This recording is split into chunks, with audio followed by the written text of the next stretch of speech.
Le meeting de dimanche à Trocadéro, ça va être un signal extrêmement fort. Ce sera même un test. C'est le test du peuple. Il veut faire une campagne, comme le disait Nicolas Sarkozy, aller au peuple en 2012. Ça prend des allures de va-tout pour un candidat qui maintenant est un peu bunkérisé, il faut le dire. Monsieur Keller et Jérôme Begley. Oui, non, enfin, effectivement, ça s'appelle le Rassemblement du peuple. On l'a connu avec Nicolas Sarkozy à un moment donné, lorsque le peuple est venu au Trocadéro et qui est venu avec beaucoup d'enthousiasme.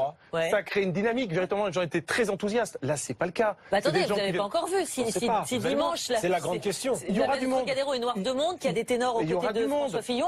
C'est évident qu'il y aura du monde. Il y aura des gens qui, quoi qu'il arrive, voteront les Républicains, quel que soit le candidat. S'il y a beaucoup de monde, Monsieur Keller, ça veut dire que derrière, le candidat se réassure avec ou sans les barons. Non, parce que quel que soit le candidat républicain qui a l'étiquette Les Républicains, pour ce genre de rassemblement où on met en avant le fait de lutter contre la presse, contre les juges, contre le système, forcément ça attire du monde. Mais c'est pas ça qui crée une dynamique qui permettra de remonter, d'avancer, de gagner cette élection. Il faut Jérôme Begley, puis une dernière question.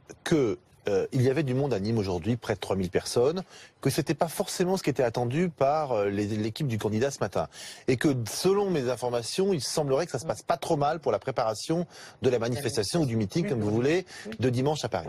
Maintenant, il faut regarder qui soutient, qui descend dans la rue, qui va dans les meetings de François Fillon. Et je crois que c'est un problème politique qu'on ne soulève pas assez. Ceux qui soutiennent comme un seul homme François Fillon, c'est les mouvements issus de Sens commun et de la Manif pour tous, qui sont des gens qui ne mégotent pas leur soutien, qui ne mégotent pas de descendre dans la rue et qui, franchement, font corps derrière lui.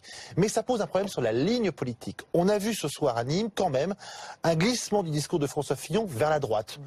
Sans doute poussé par ces gens. Je ne suis pas convaincu que cela fasse une majorité. Ça a sans doute contribué à la majorité écrasante de François Fillon lors de les primaires.